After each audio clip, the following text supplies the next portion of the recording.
আসসালামু আলাইকুম। আপনারা স্ক্রিনে যাকে দেখতে পাচ্ছেন তার নাম হচ্ছে তানভীর হাসান ফয়সাল।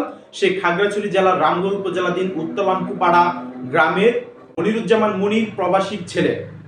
সে গতকাল বিকাল 4:30টার দিকে বাড়ি থেকে বেরিয়ে যায়, তারপর আর বাসায় ফিরেনি। তার বয়স মাত্র 13 বছর। সে সপ্তম শ্রেণীতে পড়াশোনা করছে।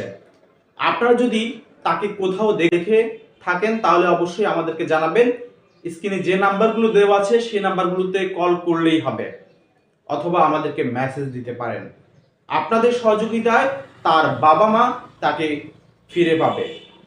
সো আপনাদের কাছে বিনীতভাবে অনুরোধ করছি, কোথাও যদি দেখে থাকেন তাহলে অবশ্যই আমাদেরকে জানাবেন।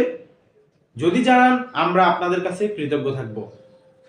তো প্লিজ একটু চেষ্টা করুন তাকে তার বাবা মায়ের কাছে ফিরিয়ে দিতে। তার আত্মীয় স্বজন এবং বাবা মারা অনেক চেষ্টা করছে।